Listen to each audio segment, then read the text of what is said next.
The views and opinions expressed on this program do not reflect the company, owners, management, staff, clients, or partners.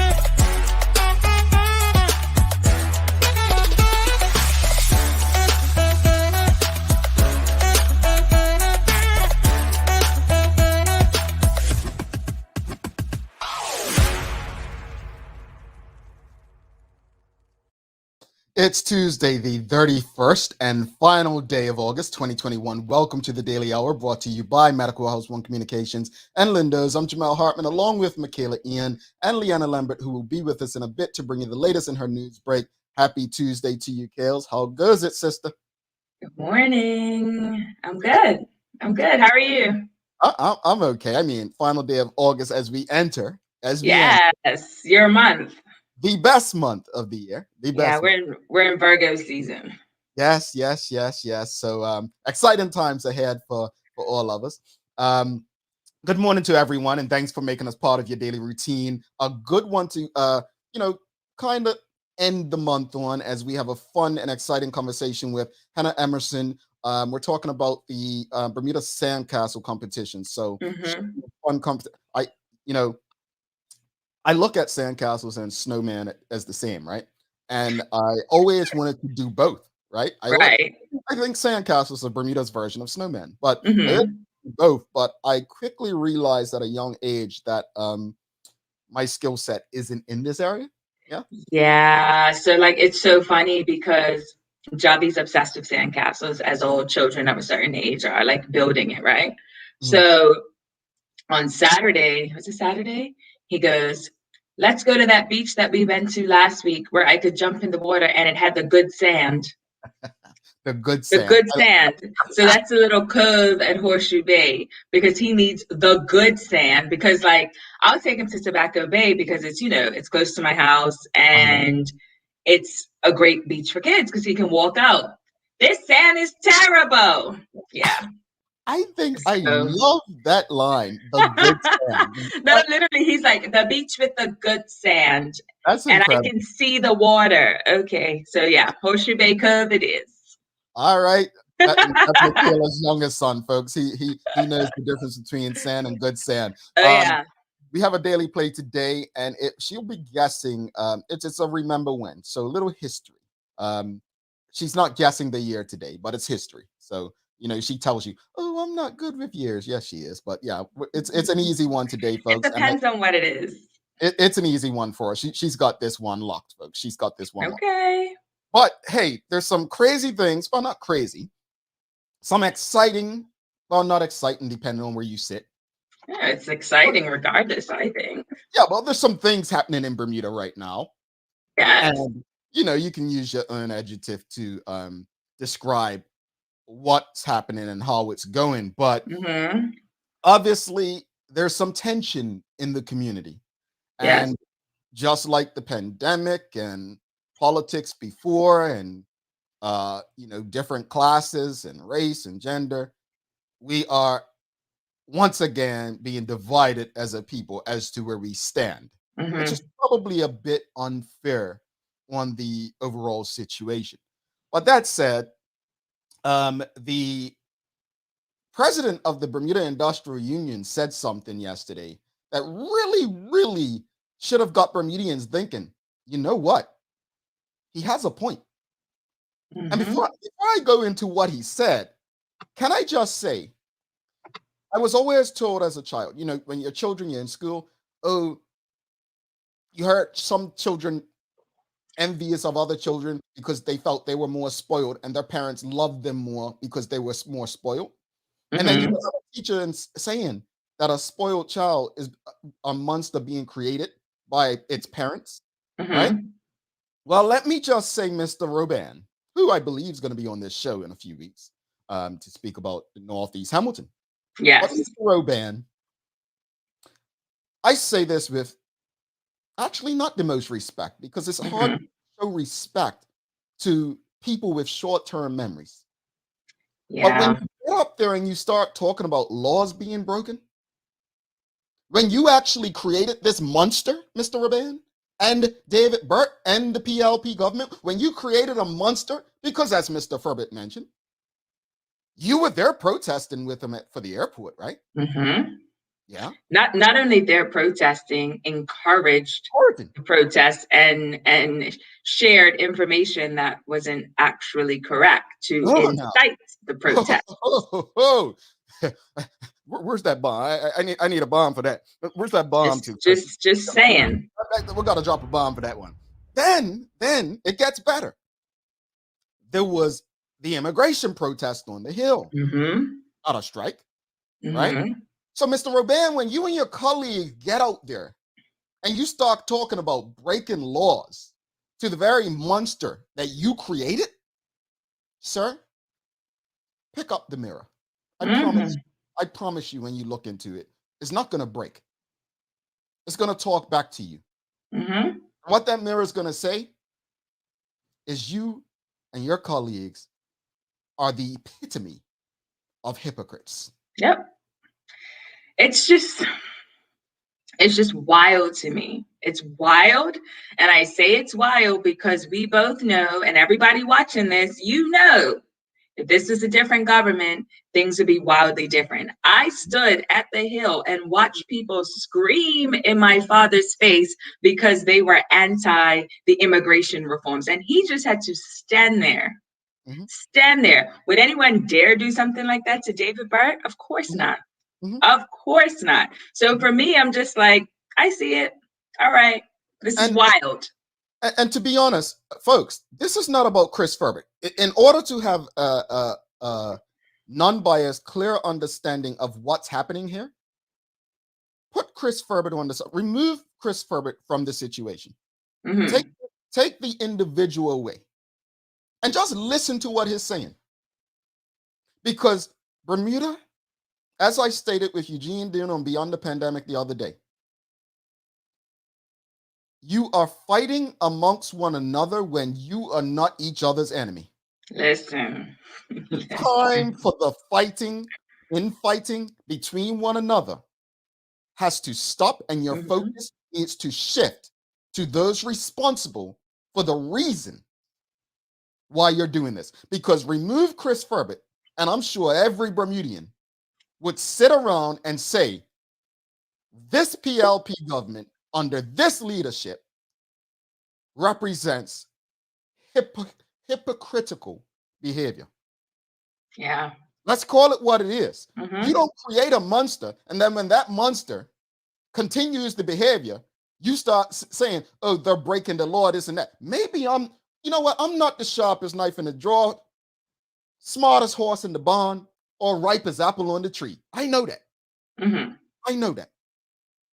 But even me, with my setbacks academically, can see through what they're trying to sell us. And guess Yeah. what? I'm not taking my wallet out to spend doing what they're trying to sell us.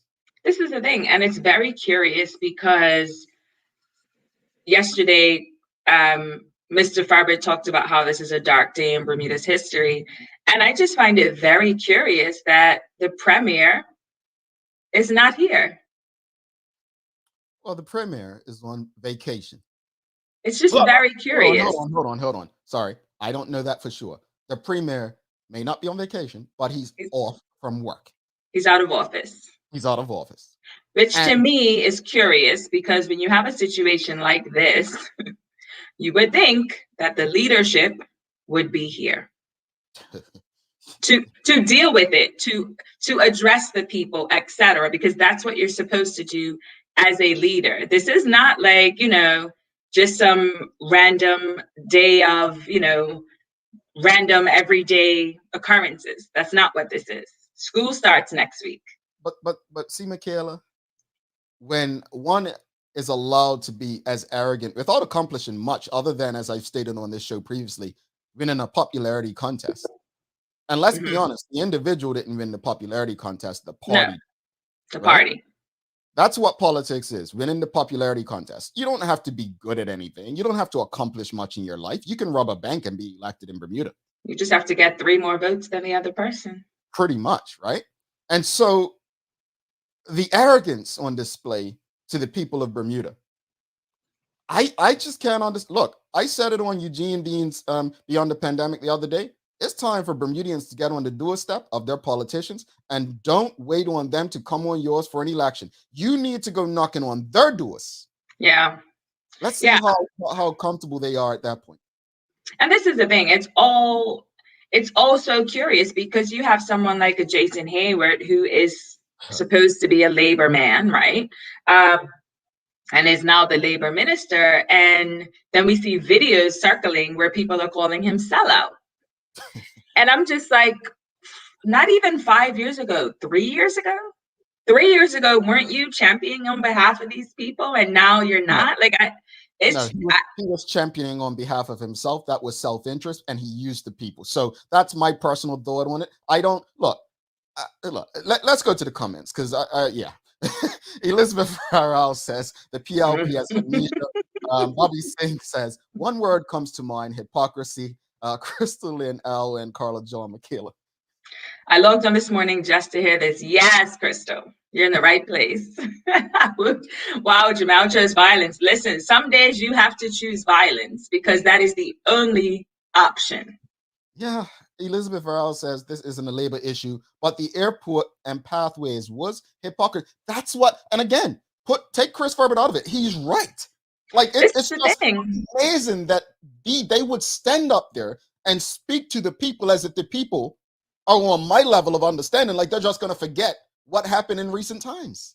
And this is the thing, like when I became a reporter back in 2005, I remember having to go to the BIU and being like, oh my God, who is this crazy person? And over the years, I'd still be like, because I'd hate going there just because it's like a lot. However, if you take what Chris Ferbert is saying and you put it out, you take that message and attach it to or affix it to a different messenger, I don't think that people would be upset. I don't think that people would be like, oh, it's a crazy person. No, they would listen and they would agree with what's being said. And that's the issue. And this is why I keep saying to people, honestly, to have a non-biased perspective on this, because people have personal feelings towards Chris Ferbert. Yes. And justifiably so, right? Yeah.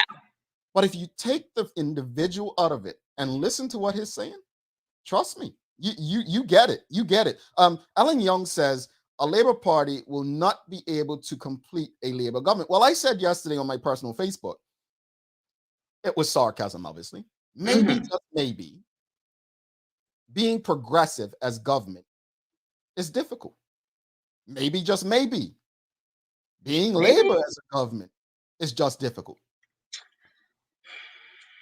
Yeah, I mean, folks.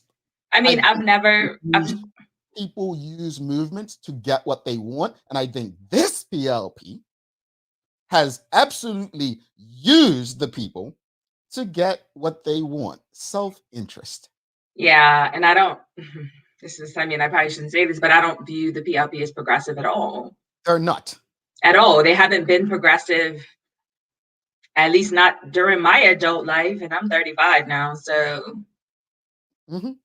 This is a big one. Elizabeth Varel says the BIU has realized they were being used by the PLP for their implementation. I literally just said, these are people who used movements to get what they want. Sean Smith, Michaela. Hypocrisy at its best. I don't always agree with Brother Chris, but I do on this point about protesting. Yep.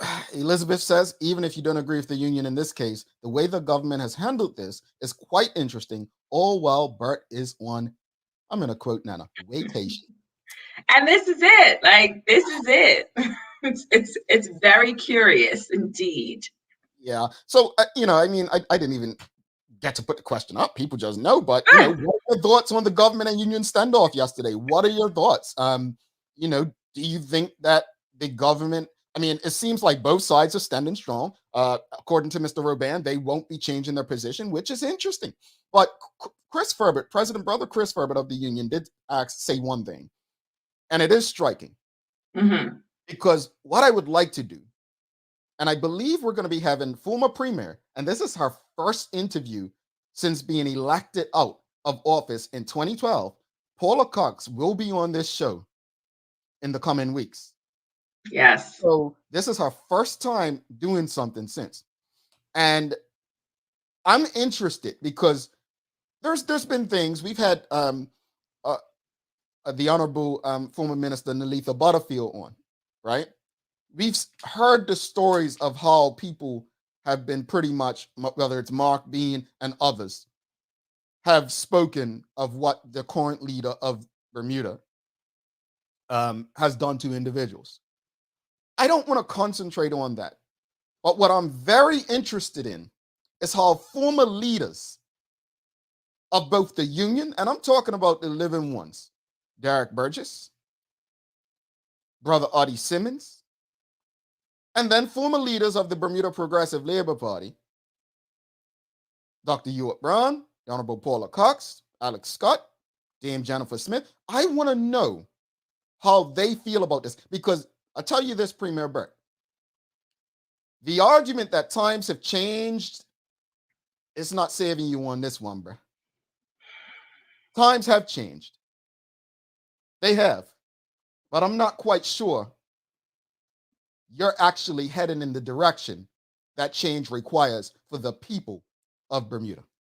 This is the thing. Of course, times have changed, but the values should not have changed. The mission should not have changed. The core nucleus should not have changed. And that's what it seems has changed. Yeah. Let's go to the comments. Ellen Young, Michaela. All political parties use entities, people to get what they want. That's politics. Let's take the emotion out of it and deal with the issue at hand. Well, I think Ellen Young makes a great point. All parties, political parties, use entities, right? Maybe that's part of the problem, Mr. Young. You know, you sound like those people that say, well, it's been done this way all the time. Who gives a you know what? I don't care. Just because something's been done all this time doesn't mean we keep doing it. Doesn't mean it's right. Maybe it's time we eliminate that thought process so that we can politically mature as a people. Maybe it's time to say no more use of entities to get what they want. But no, because we collectively have accepted that this is what it is. Now we must make the best of what's given to us. Nah, bro, that's not how I operate.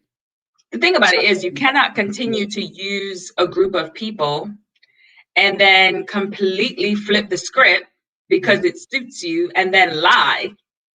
That's the thing. People don't forget. Like Elizabeth said, this government seems to have amnesia. People do not forget.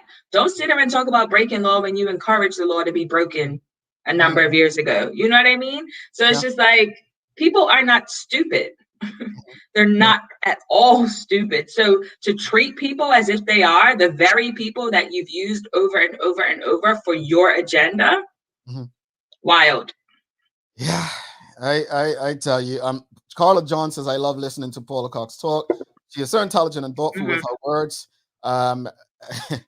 Crystalline L says, yes, bring them on. We need a real town hall meeting. The Chica Trot says, and BIU has given a 21-day strike notice. Interesting there. Tamara Richardson, Michaela. The core nucleus has changed because they are no longer opposition. They now need to keep the power, and that makes very different bedfellows, as Brother Chris is finding out. Yes. Oh, yes, he is, Sister Tamara. Yes, he is. And well, yes, he is. Samcat Place says, times have changed, but ignorance has become less and less. People are tired of being used point blank. And that's it. At the end of the day, you know, what I want to say as we wrap this convo up, when we understand what we deserve, we start to work towards what we deserve. We don't sit back and accept what is and has always been, right? This situation, you know, when you get in government, to just go on the back of what Tamara just said, this situation here is legit about politics for black government, this black government, right? And when you've traditionally seen black governments like this get in power, it's always been one focus: do just enough to maintain political power. Mm-hmm.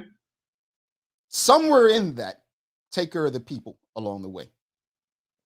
Yeah. That, my friends, is the problem. And I will repeat this one more time. It's time for us to do the canvassing, not the politicians to come and canvass us. We will be watching this closely Mm-hmm. to see what comes of this. We appreciate you today, Alexandra, and thank you for tuning in. And I'm sure we love having you, and thank you for enjoying the dialogue. Let's bring Leanna in for the convo. Very exciting conversation with Hannah Emerson today, as well as we ease up. Ellen Young, before we go bring in Leanna, let me just touch on this. Let's see how much anything changes, regardless of who is in power. Maybe that's the problem, Ellen Young. Look, I'm not here to make anyone change their mind. I would lose my sanity. But what I would love to do is share enough information to make people think. Yeah. And everything coming from you in particular, my friend, this morning is almost like this is how it's always been, or let's sit back and see what changes. Sir, let's see how much anything changes. That's not my way of doing things. My way of doing things is what can I do to bring about the changes that I want to see. So I'm not about how much anything changes. Thank you for your contribution, sir. Leanna, how are you, our good sister? We fired it up, got it ready for your news break. Yes, you surely did. And woo, it's hot. It's hot. I think I need to turn the fan on. It's cool it down in here. Cool it down a bit. Yeah. But I think both of you make very good points in regards to the situation. It is, like you just said, we're talking about a progressive government, right? It's got the name in there. We're talking about a labor government. It's got the name in there. It's sad in my generation that we're still seeing this. I fear for my future kids. Michaela, you've already got kids, so it's a fear right now. I'm with you. Sick of sitting around just waiting for things to change. Like that's not the way our forefathers did things. So, nope. Well, it certainly led to a certain level of comfort amongst us, where I think people actually feel, and I've had someone say, our parents and grandparents done the work. We don't have to do that. To me, that is insane. But that's not true. Very much not true. But Lee, let's get over to the news break, and then we'll be back with Hannah Emerson. We're talking sand castles, not snowmen, folks. Yeah.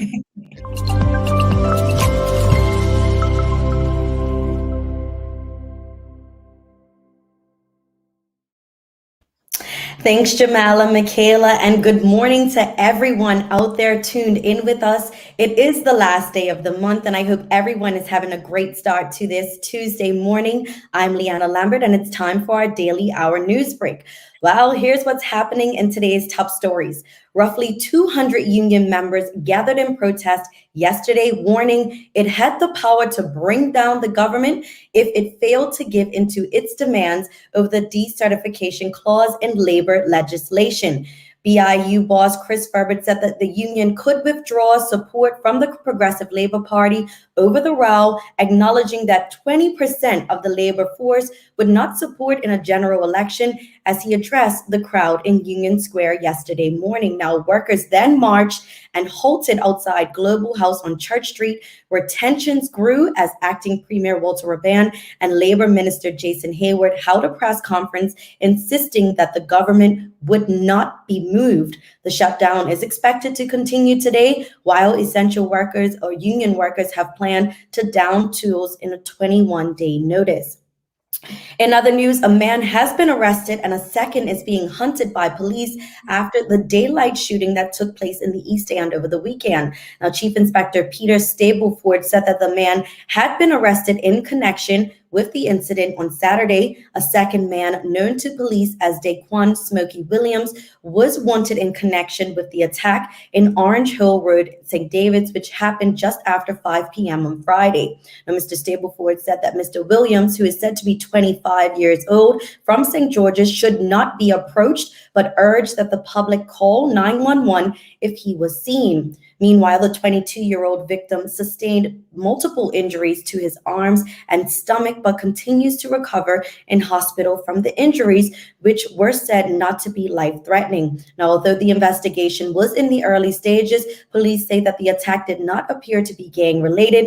Anyone who was in the area of Southside Road, Tommy Fox Road on Orange Hill between 4:30 and 7 p.m. are urged and asked to get in touch with if they saw anything suspicious. Also, footage from private security cameras or dash cams should also be reviewed to see if it could help the investigation.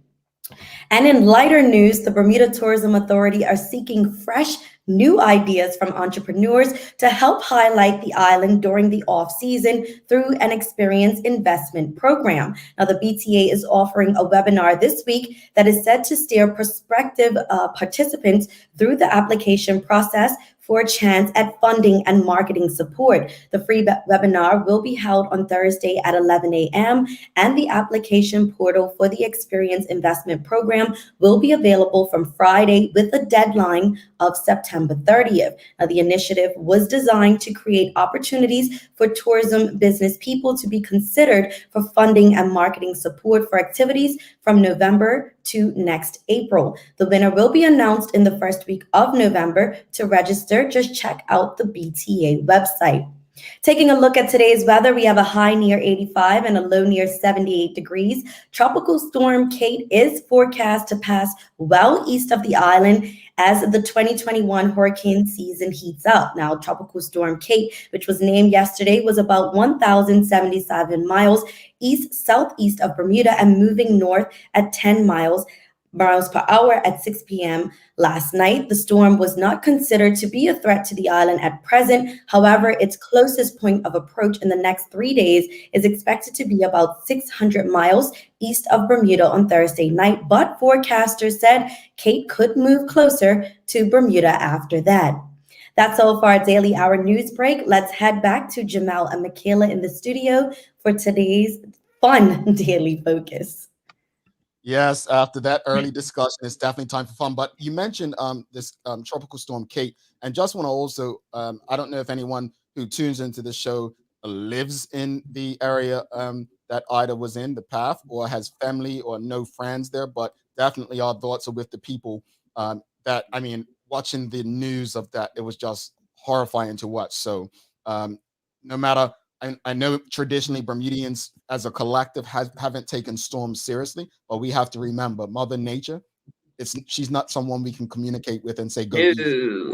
We have to respect her, all right? But Lee, thanks so much for that. And we will see you back here, all smiles, tomorrow. Yes, guys. See you tomorrow. Bye, Lee. No shade from Leanna today, folks. No cricket. Do not go anywhere. We're going to take a quick break, and we'll be back with Hannah Emerson. We're talking Bermuda Sand Castle competition. Maybe the union can build a castle for this. Mom's celebrating her 70th birthday next month. Have you noticed her age is catching up with her? Yeah. Plus, she's having a hard time getting up and around like she's used to. I would sure hate to see her fall. At Medical House Limited, we can help make life situations easier. We have electric beds, motorized scooters, bath stools, walkers, you name it. Mom's been real good to us. We'll get her birthday and Christmas gifts from Medical House. Medical House has relocated next to the Dendy Town Field, number 6 Bakery Lane, Pembroke. Telephone 292-3622. John Barrett & Son, Bermuda's favorite distributor of fine beverages, has brought us a new and refreshing thirst quencher just in time for the approaching warm weather. Hint Water in 7 luscious flavors. Hint Water is slaking the thirst of active people who need pure hydration, low on the glycemic index, and want the kind of taste experience that keeps them coming back to try the next flavor. For those who've been giving water a miss, Hint may win you over. Hint Water. No sugar, no additives, all flavor. Lindo's. Why go anyplace else? All righty, welcome back to the big show. She's Michaela and I'm Jamal Hartman. It's the Daily Hour, proudly brought to you by Medical House, One Communications, and Lindo's. thanks again to everyone who continues to support us. If you enjoyed today's discussion, make sure you give us a thumbs up, a love, a like. And it's time for an exciting conversation with Hannah Emerson. Let's bring her into the conversation. Good morning, Hannah. How are you? Good morning, everybody. I'm good. How are you guys? Oh, Michaela's We're fired good. up. You saw how she was crazy just now before you came in. I was crazy. Let's bring her down a bit. Let's bring her down a bit. But no, thanks for coming. Thanks for joining us. And I must be honest. When I worked in Bermuda tourism, that was the first time I actually learned about the sandcastle competition. But for those who don't, excuse me, for those who don't know, where did the idea for the competition come from? So the competition was started actually almost 30 years ago by a lady called Nikki Goret, who was working with the Bermuda Architectural Association. And she had the idea, I think she'd seen it somewhere and said, we should do this in Bermuda. And she pushed hard and she made it happen for a good 25 years. And during that time, I believe tourism also got involved. And that's when you saw the professionals from overseas come down. And we had some really, really beautiful pieces back then. So it has been going on for 30 plus years now, which is rather exciting considering, you know, how fast time flies, really. In that time, I entered as a student coming back from university. Me and my team won several times. Nice. I'd say potentially 10 out of 13 times. So barring that, 5 years ago, Nikki asked to step down and asked if I would like to continue the process. So I said yes. And me and my partner, Mikkel Thomas, have been organizing it for the last 5 years and trying to hold up that high bar that she set. So yeah, we're really excited about this year going forward. Last year as well with the COVID pandemic and stuff has been a little scary, a little hit and miss, but we're excited to say that we're back and it's on. We had one last year and we're having it again this year. So we're looking forward to seeing the big day, which is Saturday.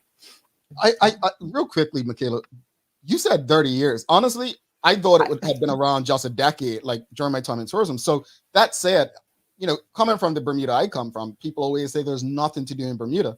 What? So not true. This goes, go ahead, Kale, sorry. Oh, no worries. So what can attendees and participants expect from the competition this weekend? So this weekend, we're looking forward to a solid 20 teams have already signed up. Several of them are repeat teams. So I know that there are going to be some really beautiful builds on today. Unfortunately, registration is already full, but that does not stop spectators from coming down, looking at all of the beautiful pieces. We have some extremely talented artists in Bermuda. And I know that sand is not always an artistic medium that people think of when they think of like artistic creative license, but it is actually one of the best ways to show your talent, be how beautiful our island is. And so I'm excited for those 20 teams. We also have 5 openings for tourists this year. So if anyone has families or relatives visiting or friends down and they'd like to enter, this event is completely free. And also there is really not a lot in Bermuda that you can say is free these days. Yeah, but absolutely. This one is with huge prizes to be had, especially in the tourist category. And unfortunately, like I said, the actual categories for adult and family are full. And because of COVID, we've had to have restrictions on how many people on a normal year. We would have up to 40 teams available to enter. Yeah, which fills up the entire Horseshoe Bay Beach. It's quite the sight. This year we're being allowed 20 teams, which is great. So we've got, I think, about 17 family teams and 5 or 6 adult teams. So we're looking forward to seeing how those pan out. And then we've got 5 slots slated for the tourist category. So those are wild cards. We'll see how they go. Awesome. So are we looking at like a mix of amateurs and like kind of pros, or like what's the mix up here? It's a good mix of both. When we say pros, there are several teams that have repeat entered and have got their boots under them. They know what they're doing, and they knock out the park just wild things. And then we have a bunch of teams that are first timers that really do really well. What I tend to encourage people is our workshops, which are also free. So for you, your son, I think we saw you on Saturday, actually. Yes. Yes. We offer free workshops the week before. Those will be going on Wednesday and Thursday night at 5:30 at Horseshoe Bay. For people who are like, oh my God, how do you do that? I don't understand. I've tried. It never worked. For me to show you exactly how easy it is to do this sort of thing. Yeah, looking forward to those as well. Did you say how easy it is? Right, because that's what I was about to ask. You know you're talking to someone. Well, never mind. Go ahead. Not about me. I promise you, come down and you will be blown away with what you can create. And people do this all the time. It's kind of fun to see their faces. They're like, okay, it's hard work. Like, I get it. It takes a lot of water. It takes a lot of compacting of the sand to make it firm. And then with some simple tools, you know, all you need is, for me, a stick, a spoon, a straw, a spatula, and you're off to the races kind of thing. So really, it's really it makes it sound so easy. I know, because I'm like, I've seen these things. I don't know. Some of the larger epic ones take a lot of time. Not everyone has the patience to put 6 to 8 hours in. The competition day starts at 10 a.m. And judging is at 4. So contestants have 6 hours to build something amazing. And they're usually in teams of like 6 people. So, you know, but just you on a day on the beach, it's a perfect way to spend the day on the beach. You've created something that you love. You're like, oh my God, I did that. That's amazing. Kind of thing. So, and once you know the tips and tricks, it's not as hard as you think, I promise. Yeah. Interesting. So I want to ask you about sand, because earlier I was talking about how my son wanted to go to Horseshoe because he was like, the beach with the good sand. So how does sand play a part in this? And what beaches do you recommend for sandcastle building? Your son is a genius. I can't believe he's figured that out at such a young age. That's awesome. I know, at 4. It's insane. It took me taking over the competition, and now I build something every weekend or almost every weekend for the social media content of it. And in that time and commissions to build sandcastles, you very quickly learn what beaches are good and what beaches are not. And it's interesting because if you go down the island, I've done posts on this, it sort of almost feels like every other beach. Church Bay has that lovely chunky pink sand. Terrible for sandcastles. Anything with a coarse, gritty sand, you won't be able to get the sand molecules to compact together really well. Horseshoe Bay, which is our site of the competition, perfect, powdery, soft sand. Your son knows exactly what he's doing. Yes. You move along and you get to Warwick Long Bay. Terrible. Once again, I've been asked to do castles there, and I'm like, it's really not going to turn out the way you think it is. But then you get to Elbow, it's back to powder again, and you're really, really good. John Smith Bay is great. Mid-ocean, Clearwater, lovely sand, lovely sand. You get to Tobacco Bay and Fort St. Catherine, not great. Really difficult. And it's not to say they're not beautiful beaches. They're lovely beaches. Shelley Bay, good kids beaches. Terrible sandcastle beaches. But that's not the type of thing people really would pay attention to until you become obsessed like I am. So, and that's the thing. I feel like I'm assuming it was you. There was a post last summer about the different kinds of sand and the best beaches. And that was the first time I had ever thought of it. So the fact that my 4-year-old is like, that beach has bad sand. We need to go to this beach with the good sand. I was like, oh, okay. Yeah. It is. It's one of those things, especially as adults, that, we go to the beach for different reasons and that you wouldn't notice. But a lot of your attempts would definitely do better on a good beach sand kind of thing. And I have friends who are physicists who tell me it's all about wave and erosion and the reef line and very complicated science things that makes me wish I had paid more attention in high school. Yeah, that's like above me and Jamal's. Like, I'm way above me. I'm still stuck on good sand, Yeah. Way above us. So give us all the details for Saturday. So Saturday's exciting. Saturday is the big day. We as the organizers are starting first thing in the morning. We'll be setting up, like I said, check-in for contestants starts at between 9:30 and 10 a.m. We will be having, hopefully, Parks Department will be giving us dump loads of sand on each plot. We will have 25 plots laid out down the beach, ready for our contestants to show up all bright-eyed, bushy-tailed, and sunblocked. And then they will get started building between 10 and 4. So we encourage anybody who's coming to spectate, who wants to come see the finished pieces, stop by at 4 o'clock. At 4 o'clock, it's an official tools down.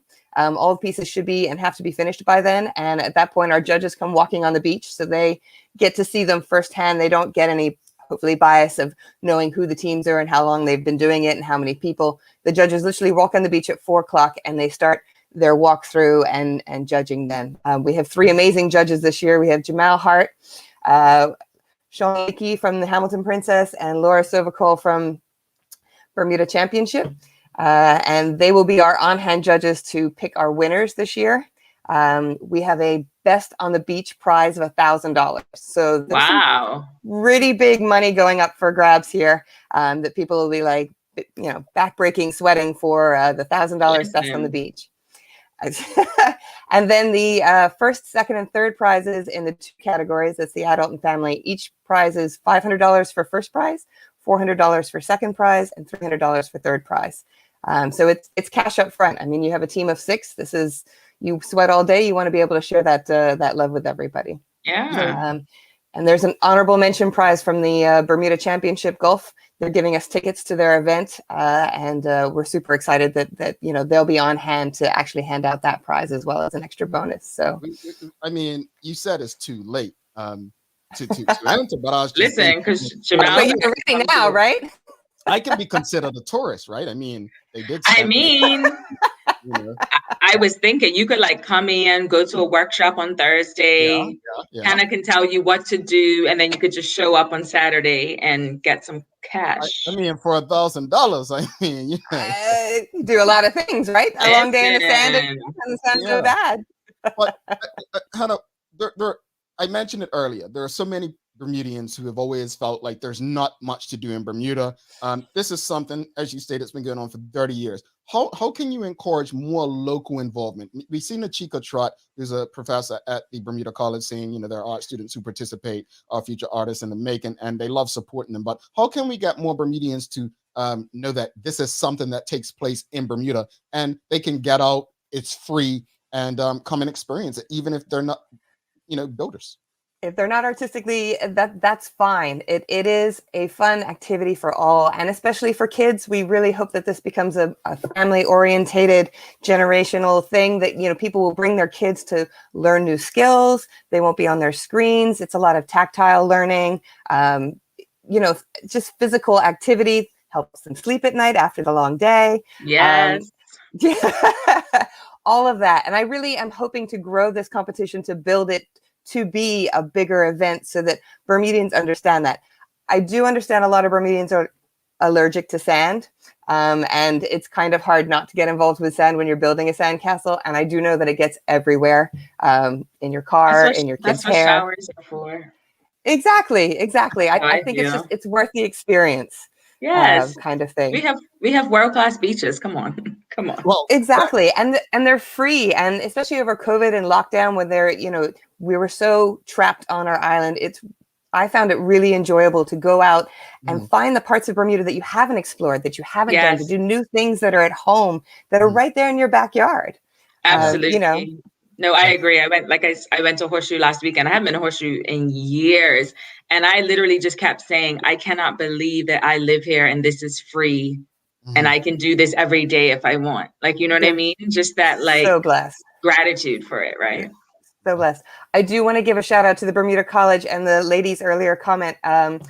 Michael Walsh was one of the teachers there, and I think because of COVID, it's been they haven't been able to do it, but they used to enter teams in the teenage category every year. And so huge shout outs to pushing that as an artistic expression to get the kids out to learn different mediums of art. And the Bermuda College put in some amazing teams over the years. We were very, very grateful to have them, and we look forward to inviting them back, of course, once COVID restrictions lift and stuff. Props to our friends at BC. They are friends of the show. Nikki Hartman says, is there a curated list of best sandcastle beaches listed anywhere? Because I know you named them, but for those who may not be watching. I did, and that's a really great comment. Actually, I should put that up there. I did do a post, as Michaela mentioned, I believe it was last year sometime, on the different types of sand in Bermuda. It is listed on our Bermuda Sandcastle Facebook page and on our Instagram, just at Bermuda Sandcastle.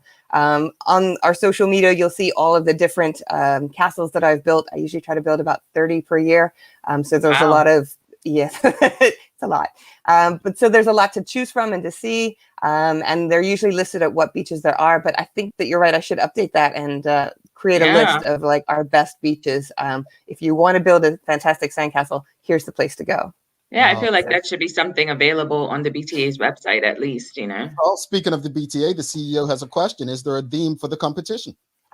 Good question. Last year there was, because it was such a chaotic year and everything was going on. We did do a theme with the 2020, anything that happened in 2020. And because last year that went from Black Lives Matter to murder hornets to COVID, we got some really, really interesting options that came up. We had a tribute to Kobe Bryant, et cetera, et cetera. But this year I've decided to leave it open. I like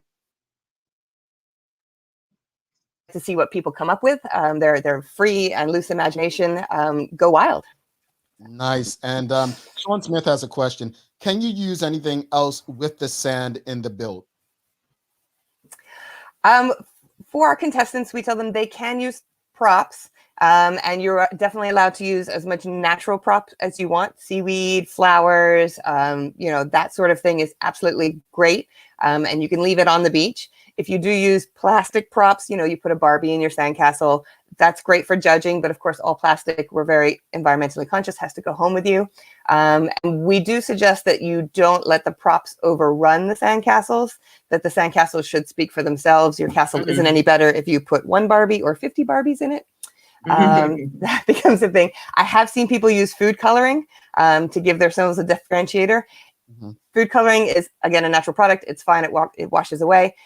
It can go really, really well or really awkward. So at builder's discretion, I guess. Okay. Good question. And Miriam Simmons, she's asking, how long do the castles stay up? Will they be available to visit on Sunday? For the most part, yes, they will. Most sandcastles, depending on how well compacted they are and the weather conditions, can last for 2 to 3 days. For sure. A little bit of the detail might have erased away, but you can still definitely see the solid forms of what they were, the faces, you name it.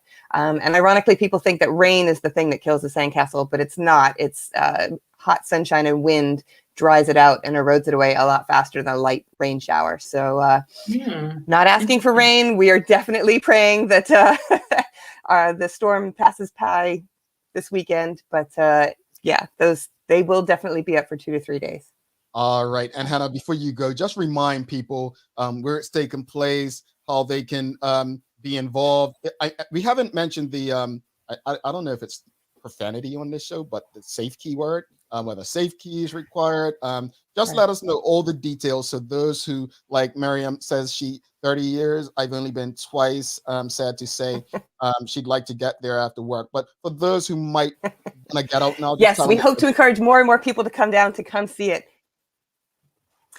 Definitely want more people to come. We're excited to invite everybody down. It is Saturday, September 4th, this weekend on Horseshoe Bay. Again, it starts at 10 a.m., but judging begins at 4. So if you're coming to be a spectator, you should definitely show up 3:34 to watch teams finish up their final pieces. And then for the heat of the day is gone too. It's a lovely time to come down and spectate. Thankfully, because it's at a public park, it is an open space. And we ask that the people give each other, social distancing space and that, there's enough space to be able to walk around. We are hopeful that currently we are under 100 people. So for entrance, etc. So therefore, we are not required for safe key at the moment. That could possibly change. So we're keeping an eye on that for our numbers for entrance and teammates, etc. All of our team is check-in is vaccinated and safe and clear for that. So we are fingers crossed for an open, fun, safe event that all families and teams can enjoy. Indeed. And one last question from the CEO of the BTA, Charles H. Jeffers II is asking, how can visitors register? Great question. Thank you. I'm looking forward to having as many visitors register as possible. And as soon as possible, they can go to the Bermuda Sand Castle webpage. It's sandcastle.bm. Simple. And on the page, you can see a tutorial in case you've never built a sandcastle before and you can't make it to the workshops. There is a video tutorial on sandcastle.bm. There is also pictures from previous years for people to cycle through. There's a video online of last year, so you get an idea of the feel of the whole event. And then there's also the registration form, which is very easy to fill out, submit, and you'll get a replay back almost immediately. So yeah, sandcastle.bm is your one-stop shop for registering and checking out what's happened before. All right, Hannah Emerson, Bermuda Sand Castle competition. Thank you so much for coming on. And thank you guys. Seeing the pictures and media after all's taken place. It definitely sounds like something that's going to be great for Bermuda, especially a time like this when we have so much going on. We need some fun activities like this to really change the mood. Absolutely. Exactly. Thanks again, Hannah. Enjoy the rest of your day. And thank you, guys. Enjoy the rest of your day. Thank you, Bermuda. Have a good one. Bye. All righty. Awesome conversation. I love it. I really do wish that I had an interest on stepping on beach sand. That's one. And then two, the skills to actually build Listen, I'm all about good beach sand, clear visibility in the water, all of it. I love the beach. So basically you're a beach snob. I am. Absolutely. Okay. It's so funny. And this is like rude, but someone put up a photo of like their feet at the beach in the sand and the water. And then I compared that to what I took at Horseshoe Bay over the weekend. And I was just like, why would you step into that water? See, this is what I'm saying. I'm not like that. I'm not like that. Let's go to commercial before somebody posts that. So, Kales, I'm gonna when we come back, we thanks again to Hannah Emerson. First off, if you enjoyed that conversation, found it helpful, you know what to do. Give her a thumbs up, a love, a like. Again, really exciting thing going on, and thankful that she's pushing it the way she is. But when we come back, we're gonna have the daily play. You know how that works. But I'm also gonna take my blood pressure. Right. The reason I'm gonna take my blood pressure is because there are some people that be like, oh, Hartman gets so angry on the show. His blood pressure must be high. So I'm going to take my blood pressure on the show when we come back, just to, for those who are concerned about my blood pressure. Listen, we don't do anger around here. Not at all. All right. So stick with us.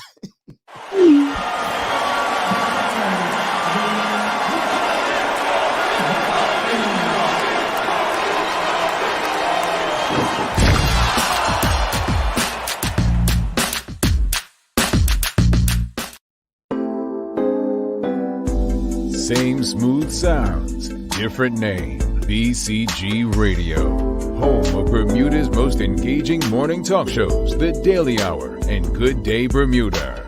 Download the app, available for Android and Apple devices. BCG Radio, your station for conversations and entertainment.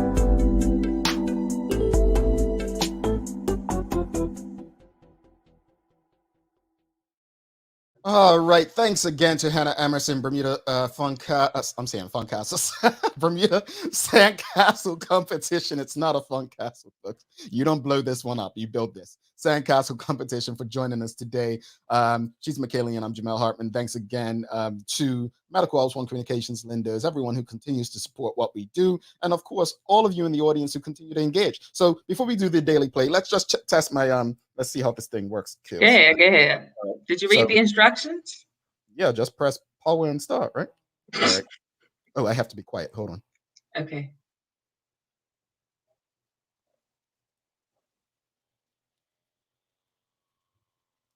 Okay, stop. You hear it? I do. This is not good. Maybe your blood pressure is high. Maybe it's just the show. That's what politics does to me. 125/91. That's not good. I don't know. Should I Google high blood pressure? Yeah. 125/91. I'm gonna do it again because that can't be right.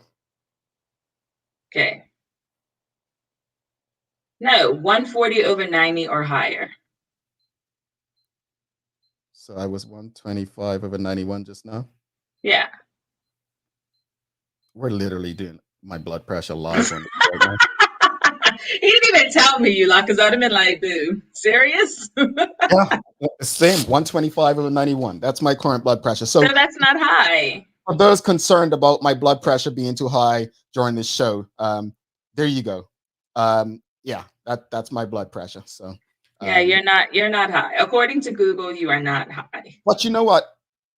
I'm not a doctor though. But Sam Cat Play says it's a little elevated. So it's a little elevated. Renee Sherlin Simmons says not bad. Well, people been concerned. They've been telling my family, look, tell Hartman calm down a bit. He seems like he's letting his blood pressure get raised during the show. So listen, you lot want to watch this show with us calm down? Yeah, I think you want to watch a boring show? I don't think so. I'm getting some mixed reaction. Kashana Peniston says it is a little elevated, and Carla John says a little high. Well, again, you know what, folks? It's probably because the people are right. They're probably like, oh, maybe he lets his blood pressure get out of control for all this politics. But anyway, let's go. Time for the Daily Play, brought to you by Heineken 0.0. Great taste, no alcohol. Michaela, are you ready? Ready. All right, here we go. It's a remember when. And this is very easy. Okay. Who was the first president of the Bermuda Industrial Union? And what was the term that they served? Why would I know this? Which part? Why would I know any of this? You don't know who the first president of the Bermuda Industrial Union was? No, I'm not a union person. Folks, please shame her. Is it Ottawell Simmons? He was the longest serving. Ottawell Simmons was the longest serving. Folks, who was the first president? I'm not a union person. Bermuda Industrial Union. Please help Michaela. Dr. Barbara Ball. Dr. Barbara Ball was never the president. I'm shocked. I didn't think she was. I don't know. Mark Arthur C. Phillips, you get yourself. Oh, E.F. Gordon. Oh, yes. Dr. Gordon, yes. Gordon, yes. Yes. I did know that. I'm embarrassed. I know you knew that. I did. But you know what, folks? Not that I was taught this in school. Just saying. Well, folks, this goes down as a... It is, because I knew this. I did absolutely know this. So, my bad. We got her. All that right. Was terrible. E.F. Gordon was the first president of the Bermuda Industrial Union, serving 1945 through 1955 as the president. Michaela, what are your final thoughts on today's show? I just hope that the PLP finds their memory, because it seems to be a little absent, and they sort this out. There are so many people in the community who are being impacted right now, and it would be foolish of us to lay the blame at the feet of the BIU and or Chris Farbett.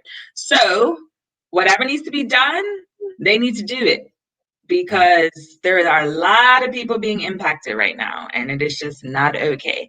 And Sand Castles, I'm looking forward to it. I think I'm going to show up. I'm probably going to take Javi Thomas because he's obsessed. And I think it'll be fun. Yeah. On the thing of the government, I don't necessarily, and I haven't really given my opinion, because even though we discussed it, I don't really fully still understand the certification. Yeah. Right? But what I will say is the way that they continue to handle these situations is not in their best interest. So I would encourage the government, as a former constituent, I would encourage the government to reevaluate how they're dealing with this situation and go back to the drawing board. Mm-hmm. That's what I would encourage.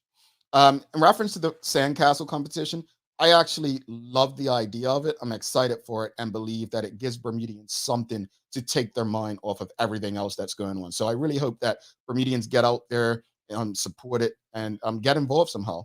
You've got some daily inspiration for us, I'm sure.